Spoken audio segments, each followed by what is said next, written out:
Kan aneh, kok beda angka pertambahan tinggi tapi daya beli masyarakat malah menurun.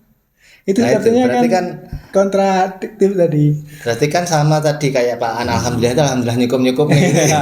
Iya, Tapi saya khawatir kalau kebaikan atau mentalitas masyarakat kita itu yang ya tadi masih ada alhamdulillahnya itu kalau secara keimanan bagus kan kita ya, mencoba untuk mengimplementasikan sikap qanaah ya, atau syukurnya. terima pandum lah Iya, di sambil alhamdulillah cukup nih. Tapi kalau itu dimanfaatkan oleh pemerintah, kebaikan sikap mental individu, masyarakat ya. yang sabar seperti jenengan berdua ini, itu malah nanti pemerintah tuh Nah, seolah-olah merasa berhasil. iya. Berarti Biaya hidup, hasil jual gabah keringnya, ya, dipotong biayanya produksi ya, KPM, ya, itu sisanya untuk untuk makan, nunggu panen lagi. enggak nutut.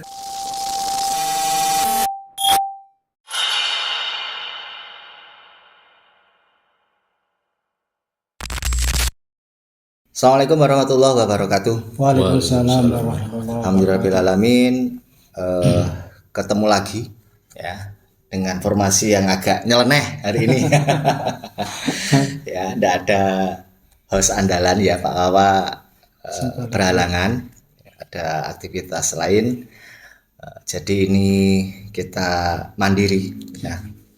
Ada Pak Imam, ada Pak Aan ya. Ini mewakili rakyat jelata saudara-saudara untuk kita ajak ngobrol ya di channel kesayangan kita Babat Basa-basi Demokrasi ya. Malam ini kita santai saja ngobrol perkara-perkara lagi hangat ya, diperbincangkan di ranah publik baik di dunia nyata maupun dunia maya ya.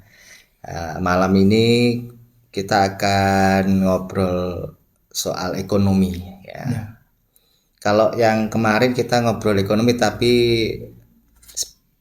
khusus perburuan ya, terkait dengan May Day. Nah, hari ini kita akan ngobrol ekonomi lagi terkait dengan rilis resmi ya dari pemerintah terkait dengan pertumbuhan ekonomi kuartal 1 tahun 2026 ya. Kita sampaikan dulu prolognya supaya pemirsa tahu ya konteks yang akan kita obrolkan malam ini. Jadi ini kita angkat judul angka pertumbuhan ekonomi meningkat tapi rakyat semakin melarat. Lah kok bisa? Nah, itu kan pertanyaannya ya. Institute for Development of Economics and Finance atau INDEF mengatakan masyarakat merasa terdapat kontradiksi antara angka pertumbuhan ekonomi yang mencapai 5,61% pada kuartal 1 tahun 2026 dengan realitas ekonomi yang dihadapi. Data saintis Continuum INDEF yaitu Saudara Wahyu Triutomo menjelaskan sentimen publik terhadap angka pertumbuhan ekonomi dilingkupi oleh rasa tidak percaya dan kewaspadaan. Wahyu mengungkapkan publik menyebut pertumbuhan ekonomi kuartal 1 ini ya sebagai pertumbuhan infus. Ada yang bilang karena didoping. Artinya publik juga sadar, ini pernyataan secara langsung ya dari Saudara Wahyu ini. Publik juga sadar bahwa angka 5,61% disuntik oleh belanja pemerintah yang melonjak hingga 21,81%. Artinya publik juga sadar bahwa angka 5,61% disuntik oleh belanja pemerintah yang melonjak hingga 21,81% year on year. Ya, ini keterangan langsung dari Pak Wahyu. Ini kita tambahkan lagi bahwa pertumbuhan ekonomi dinilai sebagai pertumbuhan infus karena program pemerintah ya seperti makan bergizi gratis atau MBG dan bantuan sosial lainnya yang dianggap hanya memutar uang di segelintir pihak dan tidak berdampak organik atau secara langsung ke daya beli masyarakat luas. Ini kita kutip dari kompas.com ya. tertanggal 12 Mei. Baru ini berarti ya datanya. Baik. Memang kita tidak bisa begitu saja percaya dengan pengumuman resmi ya pemerintah itu. Karena apalagi dari BPS itu kemarin sempat ini ya, kita juga dapat informasi dari media bahwa Badan Pusat Statistik ya tahun kemarin itu dilaporkan ke 2 lembaga di bawah Perserikatan Bangsa-Bangsa atau PBB, di mana yang melaporkan ini Celios ya, Center of Economic and Law Studies ya, yang melaporkan BPS ke 2 lembaga otonom di bawah PBB itu yang dipicu karena angka pertumbuhan ekonomi tahun kemarin itu yang 5,11% atau berapa itu yang dianggap tidak sesuai realitas di lapangan dan berpotensi merugikan masyarakat. Ini menurut Celios ya, kita hanya mengutip di media. Celios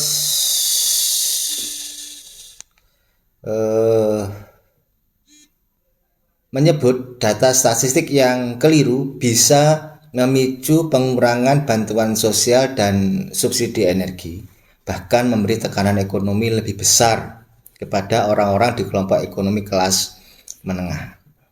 Ya, ini ketua atau periset senior di Celios ya, Bima Yudhistira mengatakan jika evidence-based policy ya, jadi kebijakannya itu berbasis data, tapi kalau datanya berantakan ya kebijakannya pasti berantakan. Nah, ini menggambarkan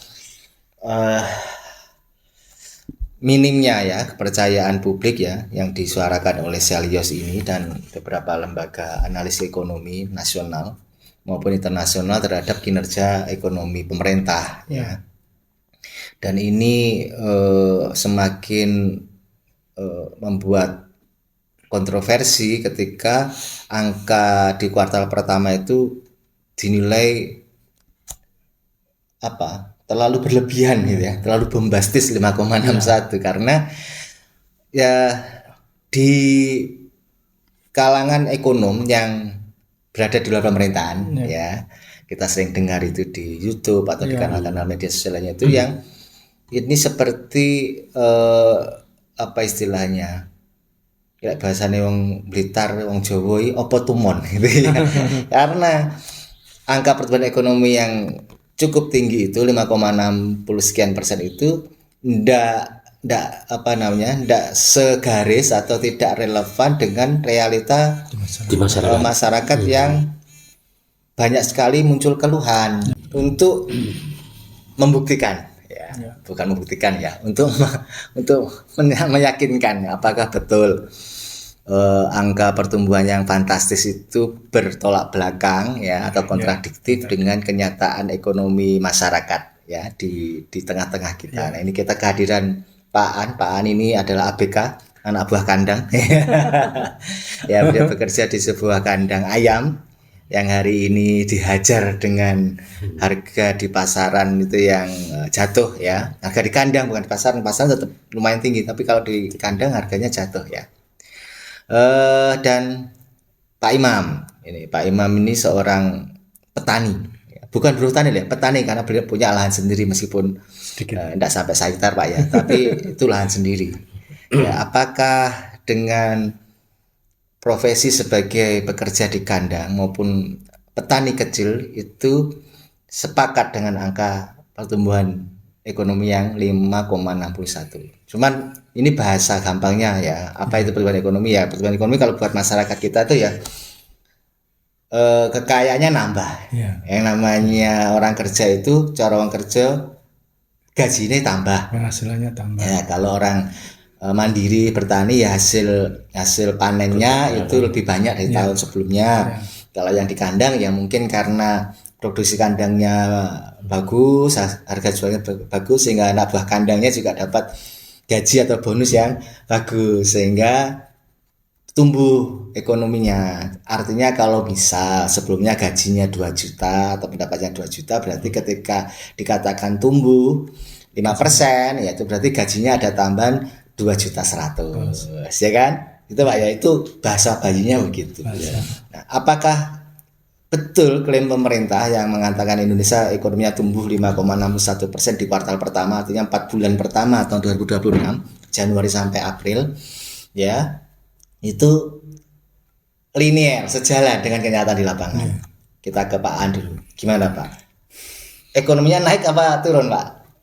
Kalau secara realita ekonominya ya saya kira tetap saja, karena saya Tetap sebagai saja seret apa tetap saja lancar? tetap saja istilahnya tetap saja seret. Maksudnya gini, saya sebagai ABK itu termasuk makan gaji bulanan. Ya. Ya bulannya tetap 1 bulan 1 juta kan gitu. Ya, lah gitu ya. Ya, gitu. Tapi kan harga naik Pak. Kalau harga naik gitu. Ya, kalau gajinya tetap 1 juta per bulan, terus beli beras, beli gula, beli minyak, beli rokok naik, ya berarti kan ya artinya kemampuan belanjanya kan turun Pak jadinya. Iya. Kudune bisa beli beras yang lumayan, yang menengah, jadi turun lagi. kalau ndak ngirit mangannya dikurangi, atau beli beras yang kualitasnya lebih di bawah, ya kan seperti itu. Jadi pendapatan tetap, terus belanja menjadi pada naik semua. Tapi ya alhamdulillah, selain saya kerja jadi ABK di kandang, saya alhamdulillah dapat istilahnya kerja sampingan lah sebagai di properti kan gitu. Alhamdulillah.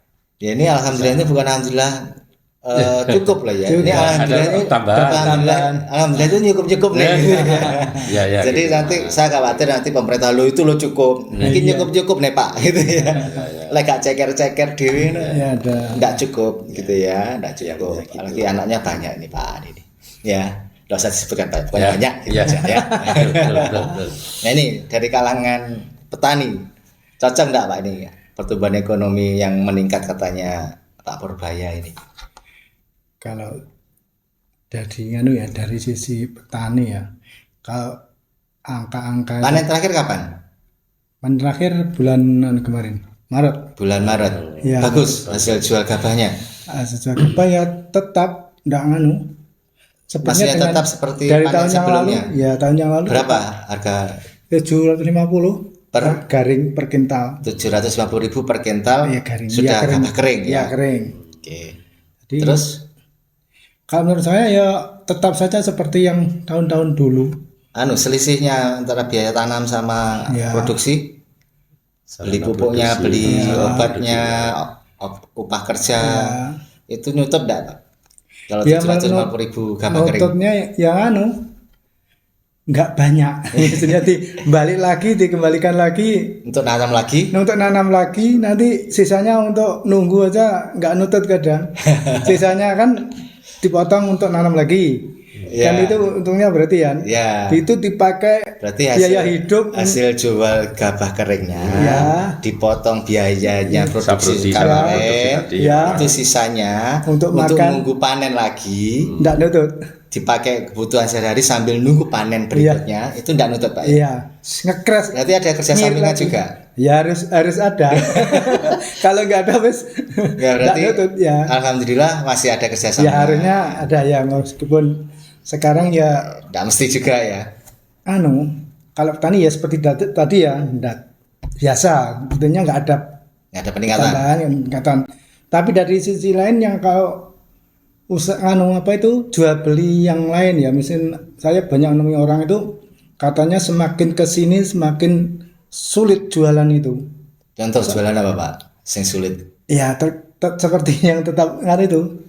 Tempat saya kerja itu juga sulit. Oh, yang jadi salesnya Akiko, jasa Akiko itu ya. Jasa Akiko juga sulit. Semakin menurun ya. Semakin kesini semakin menurun malah. Bulan lalu itu kosong sama sekali, nggak ada. Nggak ada yang pesan sama sekali. Kan harusnya kalau angkanya katanya pertumbuhannya 5, pertambahannya tadi 5,8 tadi 6. Itu harusnya kan daya beli masyarakat tinggi. Iya, pendapatannya naik kan soalnya ya. Logikanya nggak begitu ya. Tapi kan yang beli itu malah menurun tambahan.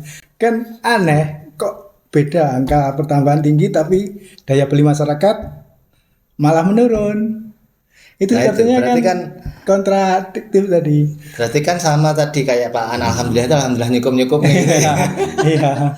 Tapi saya khawatir kalau kebaikan atau mentalitas masyarakat kita itu yang ya tadi masih ada alhamdulillahnya itu kalau secara keimanan bagus kan kita mencoba untuk mengimplementasikan sikap qanaah atau terima pandum lah kayak samanya alhamdulillah cukup nih. Tapi kalau itu dimanfaatkan oleh pemerintah kebaikan sikap mental masyarakat yang sabar seperti jenengan berdua ini itu malah nanti pemerintah tuh seolah-olah merasa berhasil. Padahal sebenarnya kalau dia ngomong pakai data kan kita men-challenge-nya itu data pemerintah kan dengan data.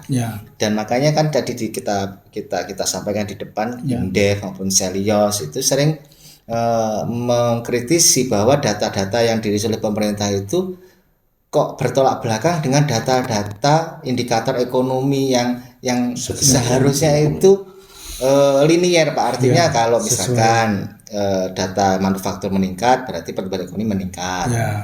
Terus daya beli masyarakat meningkat berarti nanti pertumbuhan ekonomi juga berarti meningkat. Gitu kan. Nah, ini ndak. Kemarin itu keluar PMI atau Purchasing manufaktur index itu turun. Terus nilai rupiah turun. Ya. Daya beli masyarakat turun. PHK meningkat lah itu. Gitu kan ya. Sektor pekerja formal seperti ojol meningkat. Terus data pengguna pinjol meningkat 25%. Bayangkan ya, itu meningkat 25,sekian% itu meningkat itu sudah sampai itu sudah 100 triliun. Apalagi kalau pakai pay letter itu sudah 50 sekian triliun. Jadi apalagi itu yang mengkonsumsi jasa keuangan shadow bank seperti ini atau yang katanya digital ya, keuangan digital itu anak-anak muda itu Gen Z sama milenial. Artinya di usaha-usaha produktif Gen Z dan milenial ini justru berhutang.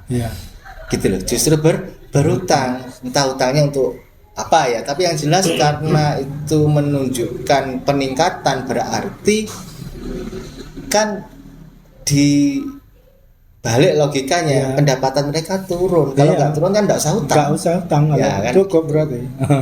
Nah, justru dalam situasi yang begini lah kok pemerintah tuh mengumumkan angka pertumbuhannya naik. Nah, makanya kita agak sepakat ini ya bahwa jangan-jangan ini pertumbuhan ekonomi ini karena diinfus atau bahasa lainnya didoping, yaitu dengan belanja pemerintah. Ya ternyata belanja pemerintah itu bisa kita cek juga ketika impornya ternyata naik Pak. Berarti pemerintah ini seolah-olah mau dalam tanda kutip memanipulasi supaya pertumbuhan ekonominya itu tinggi angkanya. Maka belanja pemerintah ini jor-joran Pak untuk MBG, untuk Operasi Merah Putih, untuk program-program pemerintah itu yang itu berbanding terbalik dengan belanjanya masyarakat. Jadi angka pertumbuhan ekonomi tinggi ini lebih karena belanja pemerintah yang jor-joran dibandingkan realita kemampuan belanja masyarakat yang justru menurun. Kan plastik naik Pak. Plastik naik, apalagi itu plastik naik. Iya, otomatis kalau plastik naik itu harga-harga panganan itu ya, jajan-jajan atau kue-kue itu yang semuanya berbungkus plastik. Es yang kap-kapan itu kan otomatis penjualnya itu kan dilematis mau dinaikkan, ini daya belinya nanti menurun, orang nggak jadi beli, nggak dinaikkan itu tapi dia beli plastik yang jauh lebih mahal, bahkan 70-100% naik harganya gitu, sehingga kan masyarakat semakin tertekan.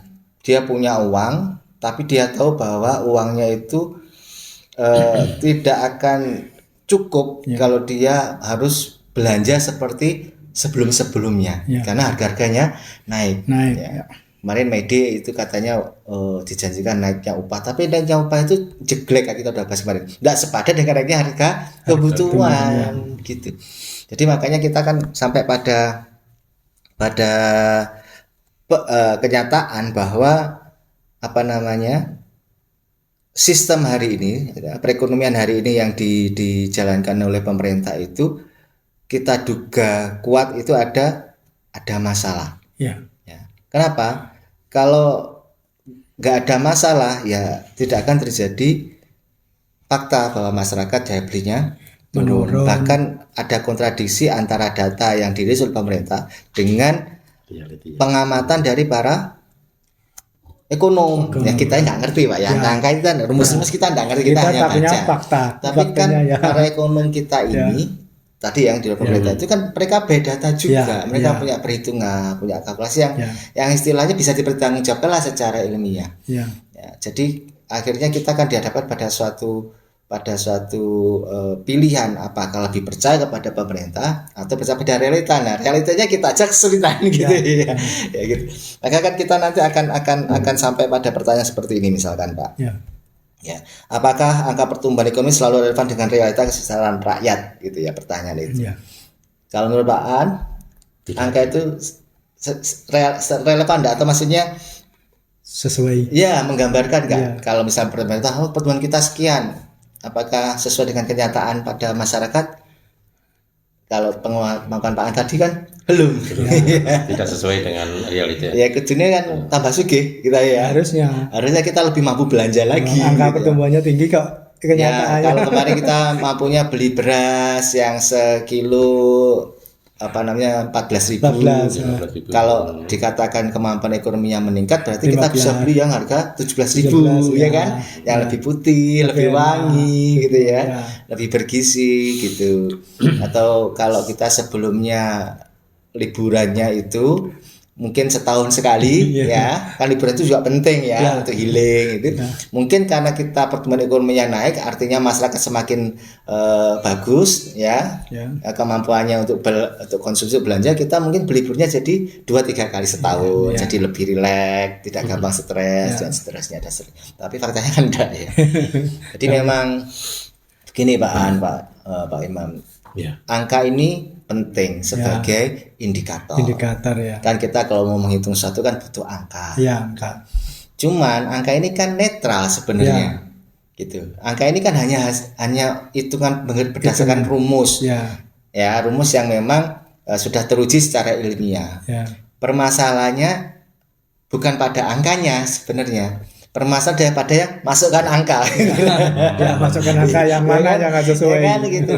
Misalkan kalau kita ngomong angka pertumbuhan ekonomi, seharusnya kan yang dimasukkan itu kan angka misalkan PDB, ya pertumbuhan produksi di bidang jasa dan barang, misalkan apakah masyarakat ini semakin banyak menghasilkan barang, ya pabrik-pabrik itu semakin meningkat produksinya, kan kalau semakin meningkat produksinya itu mencerminkan produknya laku di pasaran, artinya masyarakat bisa beli, kan begitu, artinya kalau masyarakat bisa beli kan berarti masyarakat punya duit.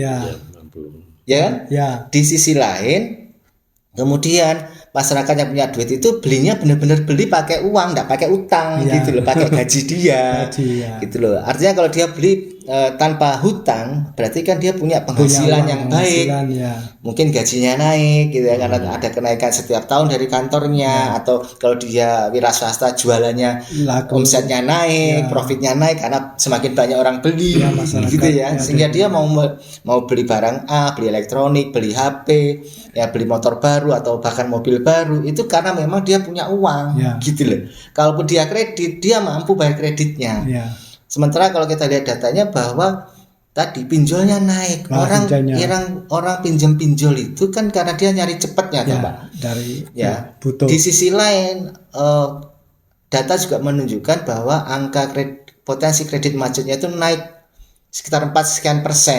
Artinya resiko untuk pinjol itu macet tidak dibayar itu juga semakin tinggi. Artinya kan orang yang dipinjol itu ya dia memang sangat butuh. Dia nggak punya akses pinjaman di perbankan atau di pihak lain, yang paling gampang pakai pinjol, dan dia memang sadar tidak akan mampu bayar. Ya, saking butuh pokoknya sing cepet sing ndi. Masalah bayar kecil sepetong kene, ternyata benar-benar nggak kebayar karena memang ya tadi gajinya sudah nggak cukup gitu. Jadi angka-angka itu penting sebagai indikator nanti kan kaitannya dengan perencanaan, Bapak. Mana yang perlu dievaluasi, mana yang perlu diapresiasi, mana yang perlu ditingkatkan, mana yang perlu diperbaiki, kan angka-angka itu, Pak. Kan tergantung tadi akhirnya itu tergantung angka apa yang dimasukkan. Jadi kalau misalkan angka pertumbuhan ini bahasa bayi aja yang bisa kita pahami ya. ketika angka pertumbuhan ekonomi itu tinggi dan itu benar-benar murni tingginya itu karena belanja masyarakat yang meningkat akibat pendapatannya yang meningkat, sehingga dia mampu beli barang semakin banyak, sehingga pabrik-pabrik itu produksinya semakin banyak. Kalau produksinya semakin banyak atau produknya semakin laku, maka dia bisa merekrut karyawan baru karena meningkatkan produksi, ya, atau dia meningkatkan gaji karyawannya karena profit perusahaan meningkat. Itu kan menggambarkan bahwa benar-benar tambah kaya, gitu loh. Itu meningkat ya. Bukan karena kemudian disuntik oleh belanja pemerintah. Pemerintah itu kan nggak punya duit. Pemerintah itu duitnya dari mana? Kan dari kita. Utang, apalagi utang. Ya utang kan bayar kita juga, kan pajak-pajak kita, gitu. Jadi ini kan seperti kalau gambaran sehari-hari Pak ya, seperti keluarga, ekonomi keluarga kan kurang lebih sama dengan ekonomi negara.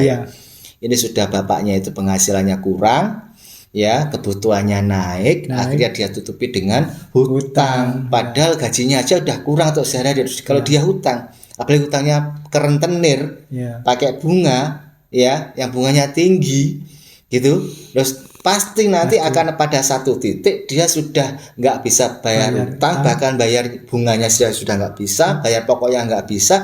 Di titik lain penghasilannya, pendapatannya itu sudah habis untuk sehari dan itu pun kurang. Nah terus piye Pak?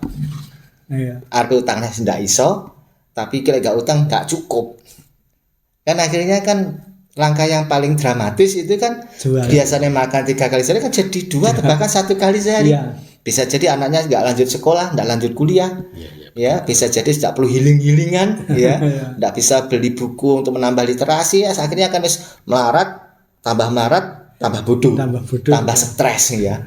Jadi angka pertumbuhan ekonomi itu penting, itu menggambarkan taraf kesejahteraan masyarakat, tapi yang jujur, jangan manipulatif, yang dimasukkan angka-angka dalam rumus kan. Bebas berkelahi ini kita sudah pakai rumus yang terbukti secara ilmiah berdasarkan standar internasional, betul rumusnya itu rumus yang benar. Angka yang dimasukkan angka yang dimasukkan itu apakah angka yang benar dan menggambarkan tingkat ekonomi masyarakat pada kenyataannya. Sebenarnya kan kalau negara itu dikatakan makmur kalau rakyatnya makmur, bukan kemudian dikatakan negara itu semakin makmur atau semakin sejahtera ketika angka pertumbuhannya tinggi, tapi pada kenyataannya masyarakatnya tadi kesulitan tuku-tuku sembarang barang larang. Ada kenaikan pendapatan tapi naiknya itu jomplang, tidak sepadan dengan kenaikan harga kebutuhan yang terinflasi oleh berbagai macam faktor. Hari ini mungkin pemerintah masih tertolong, ya. Bisa menyalahkan kondisi perang di Timur Tengah gitu kan, ya. Alasan. Tapi kan itu nggak masuk akal juga karena ekonomi kita tuh sudah buruk. Kan merasakan omsetnya turun, jualan jasa akikohnya itu kan sejak 2 tahun terakhir toh, Pak. Belum ada perang toh? Belum ada perang sudah. Kemarin di kandang tahun lalu belum ada perang, gajinya tetap Pak. Tetap ya. Jadi itu ya. Jadi kita tidak menafikan angka pertumbuhan ekonomi nggak penting, itu penting. Karena itu sudah ilmiah dan itu menjadi indikator. Kita hanya menyayangkan kalau pemerintahnya itu manipulatif terhadap angkanya. Angka yang dimasukkan ke rumus itu loh. Nah, kita ya bukan kita tidak percaya sama pemerintah, tapi apakah pemerintah bisa dipercaya? Buktinya aja kan dilaporkan kan ke Selios oleh Selios ke PBB kemarin gitu. Dan kalau kita yang menghadapi kenyataan tak cocok sama kenyataan itu. Jadi saya bilang opo tumon gitu. kan nggak tumon sekarang, semua larang gitu ya. Semua mahal. Ya kita pertanyaan kedua Pak. Jadi kalau menurut Pak An ya, yang bukan ahli dan juga bukan pengamat, ini murni rakyat jelata loh ini ya. Beliau berdua ini. Saya juga rakyat jelata, cuman saya sering ngomong aja di channel ini karena ada sesuatu yang disampaikan pada publik biar tambah kritis gitu ya. Menurut Pak An sakjane seharusnya kalau untuk mengukur kesejahteraan masyarakat yang sebenarnya itu ukurannya apa Pak menurut Pak An? Katakan masyarakat sejahtera itu menurut Pak An itu kalau apa? Masyarakat itu sejahtera kalau kebutuhannya itu menurut Pak An apa? Ya kalau kesejahteraan terpenuhi ya kita istilahnya kita kerjanya lancar, gajinya lancar dan memenuhi standar. Yang susahnya sekarang kan itu kita kerjanya saja sekarang nggak begitu lancar, apalagi pendapatannya nggak sesuai dengan.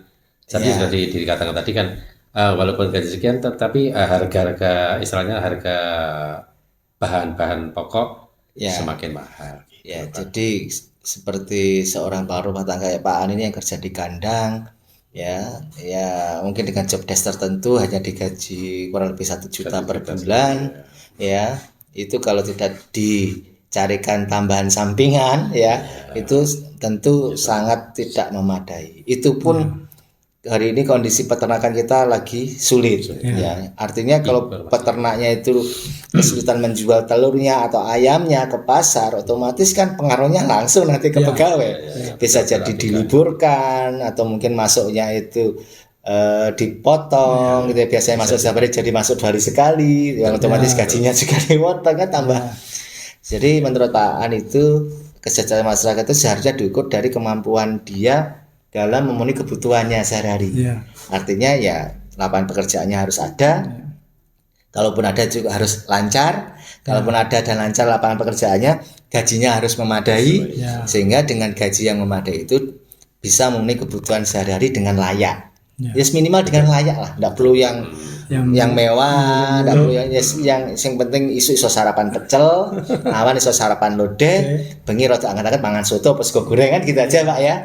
Itu kan udah cukup. Ya nanti Pak ya bayar SPP awal bulan kebayar SPP-nya anak. Tiap hari kalau pulang pergi naik motor kebeli bensinnya. Ya, terus kemudian ada yang disisihkan untuk antisipasi kalau kondisi emergensi seperti sakit atau ada kondangan gitu kan, gua yang bayar lah Pak ya, itu ada duit loh. Ya atau ada kondisi-kondisi aksidental lainnya gitu ya, itu ada persiapan. Nah kalau tidak begitu ya tidak sejahtera berarti Pak ya. Iya Pak, ya betul. Iya, gak sejahtera itu berarti bahasanya kita yang bahasa konaah ini nyukup nih. Nanti akhirnya kan pakai filosofi yang agak bijaksana. Ya lagi kurang ya kurang, cukup padahal ya aslinya kurang. Itu Pak, kok kata kita di Jawa ini menangnya wong kalah. Nah, kalau Pak Imam setuju atau punya pandangan lain Pak Imam? Kalau saya pribadi ya, kalau di bidang pertanian saya sebenarnya sudah nggak berharap lagi. Nggak punya harapan. Maksud saya itu ya seperti itu, walaupun tapi kalau yang nggak punya harapan untuk meningkat maksudnya, kecuali sawahnya tambah. Ya, sawahnya tambah. tapi biayanya tambah.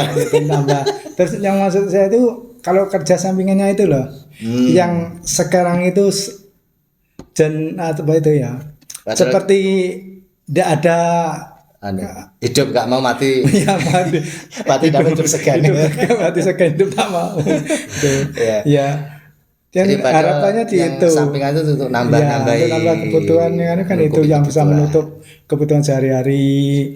Kalau sawah kan biasanya kan 3 bulan 4 bulan sekali dah bisanya panen. Ya jadi kita mewakili masyarakat jelata ini ya. Kalau Pak Bowo ya nanti lewat si Teddy dengar ya, ini mungkin sampai ke telinga Presiden. Kita tidak peduli angka-angka ya, bagi kita rakyat kecil tuh mau kalian bilang angkanya tumbuh 5, 6, 7, 8 whatever terserah lah. Kita tuh hanya butuh hari ini kita butuh makan, hari ini kita butuh bensin, hari ini kita butuh bayar SPP, hari ini kita butuh bayar cicilan kalau ada cicilan, kita bayar kontrakan kalau sedang kontrak ya, atau bayar kosan kalau yang kos ya. Itu kita pengennya kita bayar tanpa hutang. Kita bayar dengan penghasilan kita, dengan gaji kita, dengan hasil panen kita, dengan hasil kerja kita, hasil dagang kita, tanpa harus berhutang. Dan itu yang layak. Nggak perlu makan beras aking, nggak perlu makan cuma sama garam dan kerupuk. Kita makan itu ya pokoknya enak sayure, enak tempe ini sudah cukup. Tapi kalau kemudian kalian bilang angka pertumbuhan 5 sekian persen, 6 sekian persen atau target 8% sekian lah, tapi kemudian hari-hari kami masyarakat ini ya masih dalam tanda kutip tadi nyukup nih duit yang ngasihnya kurang gitu ya.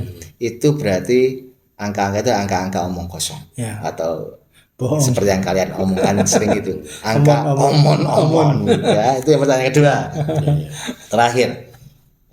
Terakhir ini mungkin agak berat tapi nggak apa-apa Ini yang paling kritis sebenarnya. Nah, kita ini kan sebagai orang Islam, Pak ya, sebagai Muslim kita punya agama yang katanya yang punya agama yaitu Allah Subhanahu wa taala. Agama kita ini adalah agama yang sudah sempurna, samilan menyeluruh kamilan sempurna. Artinya tidak diatur oleh agama ini. Tidak ada yang luput dari pengaturan agama ini. Artinya ya tidak cuma ngurusi sholatnya, tidak cuma ngurusi zakat, puasa atau hajinya, tapi negara ini kita yakini, agama ini kita yakini juga ngurusi terkait dengan ekonomi, terkait dengan politik, terkait dengan hari-hari kita hidup itu di luar sholat, di luar itu kan kita bekerja, kita bermuamalah, kita bertetangga, bersosial, kita bermasyarakat, bernegara ini kan kita yakin tidak luput dari pengaturan agama atau dalam bahasa yang khas adalah syariatnya itu ada. Saat Islam itu mengatur semuanya sampai Z. Ya sering bilang itu ya, dari bangun tidur sampai bangun negara itu diatur semua, ya kan. Nah, kalau Pak Imam dulu kita balik. Pak Imam pernah tahu enggak sebenarnya Islam itu mensyariatkan apa terkait dengan ini, mensejahterakan masyarakat. Islam itu maunya gimana? Kalau pernah dengar, mungkin satu poin aja yang pernah didengar, Pak. Maksudnya gimana? Ya, Islam itu mengatur supaya masyarakatnya itu tercukupi kesejahteraannya tadi itu loh, Pak, terjamin kesejahteraan itu apa yang harus dilakukan? Ya, Islam itu kan mengatur sumber sumber daya alam. Sumber daya alam itu harus dikuasai negara dan diolah negara, hasilnya dikembalikan ke masyarakat, ke rakyat, maksudnya kan gitu. Jadi untuk kemakmuran rakyat. Artinya kan gitu. Enggak seperti sekarang. Sumber daya alam dikelola asing, dikasihkan asing. Terus untuk apa itu kebutuhan negara minta pajak rakyat. Ya, utangnya dibayar kayak pajak gitu. Ya, kan gitu. Ya. Berarti kalau menurut Pak Imam ya, ini katanya Pak Imam lah ya. Bukan katanya kiai atau ulama atau ustadz siapa itu, gus-gus di luar itu ya. Katanya Pak Imam itu Islam itu punya konsep untuk ekonomi. Dalam hal ini adalah tentang kesejahteraan masyarakat. Itu harusnya negara itu mengelola sumber daya alam yang ada di bumi kita ini untuk diolah secara mandiri, terus kemudian hasilnya nanti dijual, ya. Terus keuntungannya dari pengelolaan sumber daya alam ini tentu saja dengan baik ya, tidak dengan merusak lingkungan loh ya, dengan terukur ya, dengan bijaksana lah ya mengelolanya itu ya. Hasil keuntungan kita jual minyak, kita jual sawit, kita jual batu bara, kita jual mineral, emas, nikel dan sebagainya, itu keuntungannya dikembalikan kepada masyarakat dalam bentuk tadi ngasih kesejahteraan, ngasih jaminan pendidikan, kesehatan, tanpa harus dikejar-kejar pajak. Dan kalau negara sudah dapat pendapatan yang cukup dari mengelola sumber daya alam tadi, kan tidak perlu narik pajak. Dan rakyat itu kalau sudah gak ditarik pajak, lalu kebutuhan hari-harinya sudah dijamin pemerintah, kan kerjanya enak tuh. Tinggal kerja untuk mungkin untuk healing, kerja untuk kebutuhan istilahnya tersier lah ya, karena yang primer sekunder sudah terpenuhi gitu kan. Jadi kan itu sejahtera. Itu cuma salah satu konsepnya Islam. Jadi terkait dengan pengelolaan sumber daya alam oleh negara. Iya. Kalau Pak An pernah dengar enggak Pak, cara Islam itu seharusnya bagaimana secara ekonomi untuk mensejahterakan masyarakat? Saya setuju dan sependapat dengan pendapatnya Pak Imam tadi. Apa yang disampaikan saya setuju dan sependapat. Selain itu kita sebagai orang Muslim harus meluruskan kehidupan secara Muslim, secara Islam. Ya. Jadi contohnya apa Pak? Meluruskan kehidupan secara Islam itu gimana Pak? Contohnya yang konkret. Secara Islam ini, maksudnya contohnya kita menyatakan dengan kehidupan secara Islami.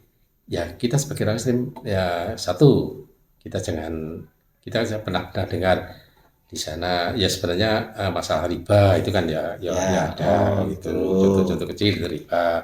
Ya sebenarnya enggak contoh kecil. Ya saya tahu itu riba itu tahu, tapi ya cuma istilahnya dilanggar aja. Itu yang Pak An bilang itu enggak makan riba itu perorangan atau juga negara, Pak? Ini negara utangnya riba semua, Pak. Semua lini, Pak, ini. Ya, semua lini. Baik individu, masyarakat maupun negara ya. Harusnya menghindari riba. Iya. Karena riba itu menghancurkan ya. Riba itu ngeri banget gitu. Jadi Islam. Itu ya, itu katanya orang Islam. Orang Islam aja ini, bukan kiai, bukan ulama, bukan ustadz, kita orang Islam aja.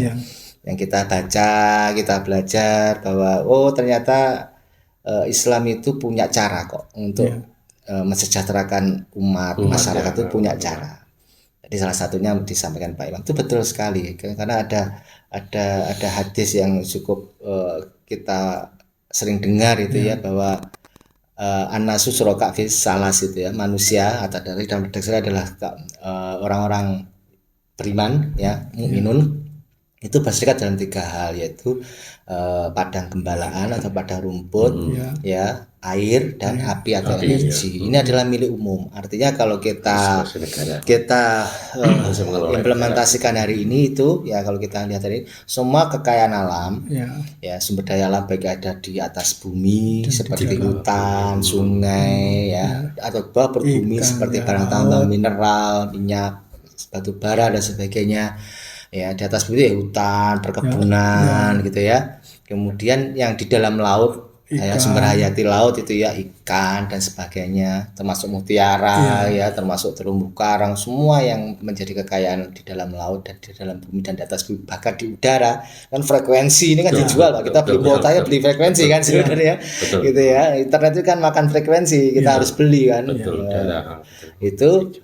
Itu harusnya milik kita semua. Secara hukum syariat itu milik umat bersama-sama. Tapi kan karena ini milik bersama, maka tidak mungkin kita kelola bareng-bareng, mesti tukaran. Sehingga harus ada yang menjadi penengah, ada pengelolanya, yaitulah fungsi negara. Negara yang kemudian kita percaya, kita wakilkan pengelolaan sumber daya alam yang milik kita bersama ini untuk dikelola negara dengan profesional, dengan proper, dengan teknologi yang baik, dengan manajemen yang baik, entah terserah model bentuk BUMN atau apalah, tapi yang mengelola negara, bukan kemudian semata-mata dikontrakkan sama swasta. Negara cuma dapat pajak dan royalti yang kadang itu juga nggak terbayar gitu kan. Belum manipulasi pendapatan dari perusahaan penambang itu sehingga yang menjadi pajak dan royalti itu sangat kecil gitu ya. Bukan, jadi memang dikelola negara, murni dikelola negara, yang kemudian hasilnya itu kalau misalkan jadi energi ya dijual ke publik dengan harga yang murah, terjangkau gitu ya. Ataupun kalau itu dijual dalam bentuk ekspor ke luar negeri, nanti hasil penjualannya itu dikembalikan lagi kepada publik. Contohnya dikembalikan dalam bentuk apa? Itu kan menjadi pemasukan negara, pendapatan negara kan. Nah, negara kemudian menjalankan kewajiban yang disyariatkan Islam, yaitu negara memenuhi atau menjamin terpenuhnya kebutuhan dasar dan hak dasar masyarakat. Cukup itu aja sebenarnya. Jadi semua penghasilan negara, pendapatan negara yang diambil dari pengelolaan sumber daya alam dan semua kekayaan yang ada di negeri ini, badine istilahnya, badine keuntungannya itu, profitnya setelah dipotong biaya produksi, biaya distribusi dan sebagainya, keuntungan bersihnya itu bukan dimakan negara, tapi dikembalikan pada umat, pada publik dalam bentuk apa? Dijamin terpenuhnya sandang, pangan, papan sebagai kebutuhan dasar dan pendidikan, kesehatan, keamanan sebagai hak dasar. Itu konsep Islam. Jadi bukan kemudian negara seperti hari ini, negara mengkonsesikan, mengontrakkan, memprivatisasi semua sumber daya kekayaan alam ini kepada pihak swasta. Lalu kemudian negara hanya mendapatkan pajak dan royaltinya yang tidak seberapa. Lalu negara untuk menghidupi dirinya dan masyarakat itu berhutang ke luar negeri yang ada ribanya, padahal ngeri banget riba itu ya, dengan riba yang tidak sedikit, yang tahun ini saja pemerintah harus membayar bunganya saja itu 500 triliun lebih, pokoknya 800 triliun lebih. Bahkan hari ini tercatat, ini resmi ya datanya, setiap bayi lahir itu sudah menanggung hutang itu 40 jutaan. Jadi kita punya anak procot itu, anak ini, bayi ini, janin yang baru hadir ke dunia ini sudah nanggung utang kolektif 40 juta lebih, Pak. Karena hutang negara dibagi penduduk itu ketemunya segitu, 40 juta lebih, bayangkan. durung bapak itu ibu gitu ya. Durung nganggo utang negara, durung nanggung utang dhewe gitu kan ya. Seperti itu. Itu tidak diinginkan dalam Islam. Islam itu inginnya Allah yang memberikan rezeki di negeri ini, di dalam buminya, di atas buminya, di bawah lautnya, di atas udaranya itu kelolaan hasilnya kembalikan kepada pemilik asli ya. Pemilik aslinya siapa? Rakyat sebenarnya milik Allah Pak. Harta itu milik Allah tapi oleh Allah kan dikuasakan ke kita. Gitu loh. Ini pilih kalian kelola kan. Nah, karena kita itu kalau ngelola kan sampai pengen ngolah minyak, sampai pengen ngolah minyak tukaran kan. Kalau negara kan enggak. Itulah fungsi negara kan, fungsi pengelolaan masyarakat kan ada di negara. Harus negara bukan ormas. Nah, sehingga nanti kemudian kita enggak perlu iuran BPJS, tapi kalau ke rumah sakit itu gratis atau murah gitu. Dengan pelayanan yang profesional, enggak kon antri berjam-jam, terus dibatasi masa opnamenya, sembuh enggak sembuh kalau sudah selesai 3 hari langsung suruh pulang. Wah. Itu kan tidak manusiawi kan, sudah bayar iuran kalau nggak bayar didenda gitu kan ya. Atau kemudian kita kalau punya bisnis itu masih harus bayar pungli sana, bayar preman sana, bayar aparat, itulah tidak aman sama sekali kalau nggak ada punglinya, kalau nggak ada sogoannya gitu ya. Atau kalau kemudian kita mau menyekolahkan anak kita yang layak itu harus ke swasta yang mahal, kalau ke sekolah negeri itu memang gratis tapi tidak mutu gitu. Bocah tambah pintar tambah bodoh gitu kan. Itu tidak diinginkan Islam gitu. Maka sebenarnya kalau closing ya udah lama ini. Kalau ukuran kesejahteraan itu berdasarkan angka-angka silahkan. Semata-mata sebagai statistik, tapi tolong angka yang dimaksud itu angka yang benar. Karena sebenarnya real ukuran kesejahteraan manusia atau umat atau masyarakat atau rakyat lah apalah sebutannya terserah. Menurut Islam itu kalau negara berhasil menjamin terpenuhinya, dan ini tidak hanya berlaku untuk orang Islam Pak ya. Semua. Meskipun ini konsep Islam, konsep ini universal.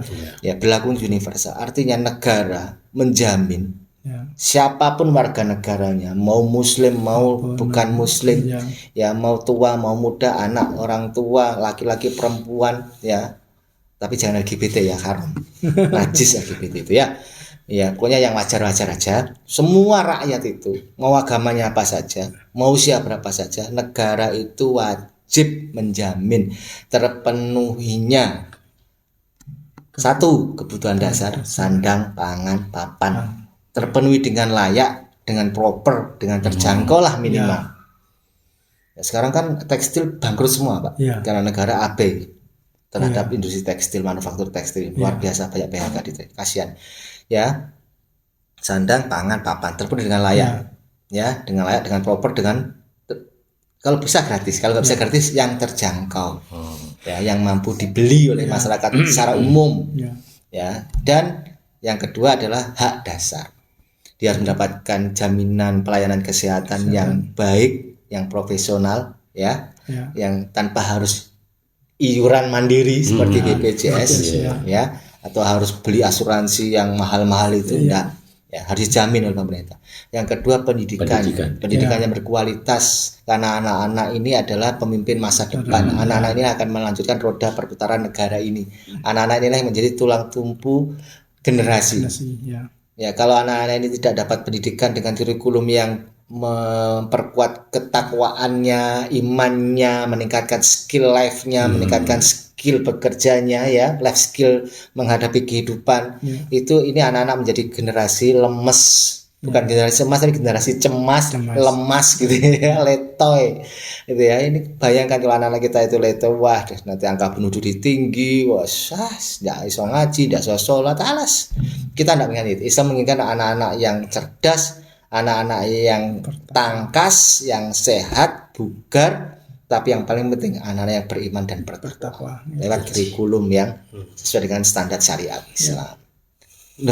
Kalau yang anak non muslim kalau dia itu ada perbedaan karena dia non muslim tapi dia mau mengikuti konsep syariat Islam, dia pasti akan sejahtera. Sudah terbit dalam sejarah kok ya. Islam bukan hanya untuk orang Islam itu untuk semua manusia. Dan yang ketiga keamanan. Ada rasa aman tanpa rasa kecemasan. Hari ini kan orang cemas.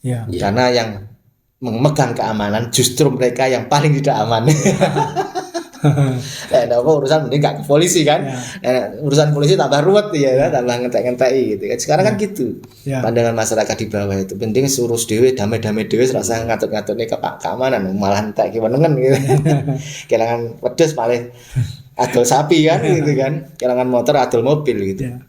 Nah, jadi ini yang digariskan oleh Islam. Bukan sekedar angka-angka. Silakan pakai angka-angka sebagai indikator dalam perhitungan perencanaan strategis, tapi tolong ukurlah kesejahteraan masyarakat ini benar-benar berdasarkan kemampuan masyarakat itu menghidupi dirinya setiap hari. Ya, jadi tidak perlu utang untuk bayar SPP anak, apalagi harus nyolong. Kalau korupsi itu bukan karena nggak punya uang, korupsi itu karena serakah aja. Harus nyolong atau menipu orang karena dia kepepet gitu ya. Kalaupun dia tidak takut sakit, karena kalau dia sakit tahu biayanya mahal gitu ya. Apalagi tidak punya BPJS ya kan. Dan dia harus merasa aman dari semua kejahatan ya.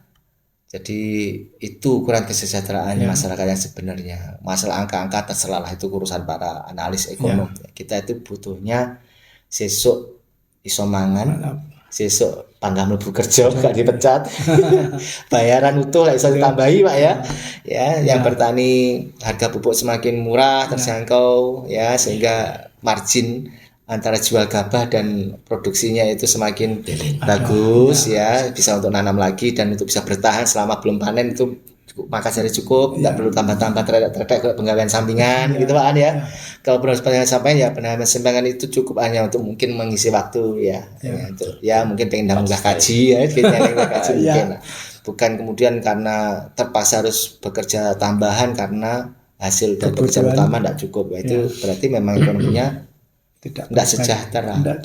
Ya, jadi kalau kembali ke pertanyaan pertama, kalau angka pertumbuhannya meningkat, kenapa rakyat semakin melarat? Kok bisa? Ya bisa aja. Karena pemerintah itu memasukkan angka-angka yang tidak sesuai dengan kenyataan kita sebagai masyarakat.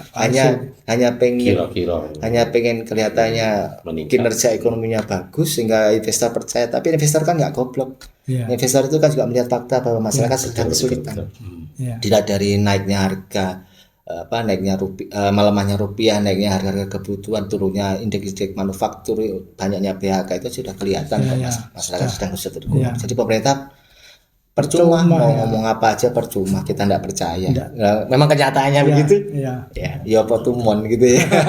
Apa tumon dia mau sugih kayak melarat gitu. Hanya pencitraan. Ya, dan kita punya kesimpulan yang harus diingat Pak sama pemirsa. Sebenarnya itu tingkat ekonomi negara itu sama saja dengan tingkat ekonomi keluarga Pak. Itu kalau dia itu mampu meningkatkan kesejahteraan, artinya dia mampu membeli sesuatu yang lebih baik dari sebelumnya dengan gajinya sendiri, dengan pendapatannya sendiri, itulah sejahtera. Bukan kemudian seolah-olah bisa beli ini, beli itu, bikin ini, tapi ternyata hutang.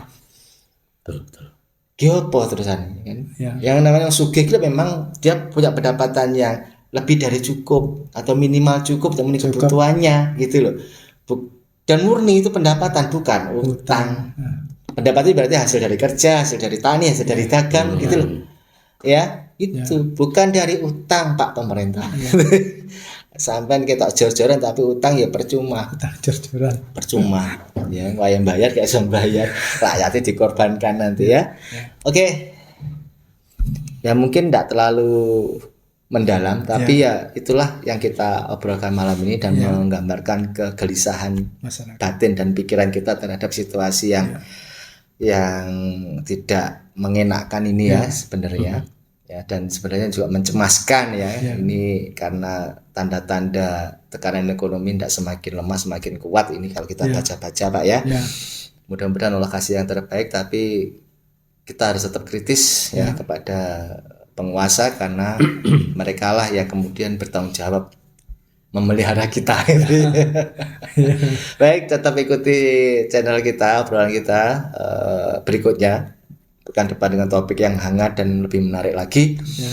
Jangan lupa tekan tombol like Yang belum subscribe ya. Kalau like silakan tambah komen ya, biar kita punya referensi tambahan atau perbandingan komparasi sehingga bisa lebih baik ke depan ya. Atau kalau ini dirasa bermanfaat, share seluas-luasnya supaya obrolan kita yang insya Allah kita upayakan bermanfaat ini bisa didengar oleh lebih banyak orang ya. Yang sudah melakukan tombol like, share dan komen ya, dan yang sudah subscribe kita ucapkan terima kasih. Mudah-mudahan Allah kasih pahala yang terbaik ya. Yang belum, ayo buruan. Dan ingat selalu yang kita sampaikan di ujung acara kita, buta yang paling berbahaya atau buta yang paling merusak itu adalah buta politik.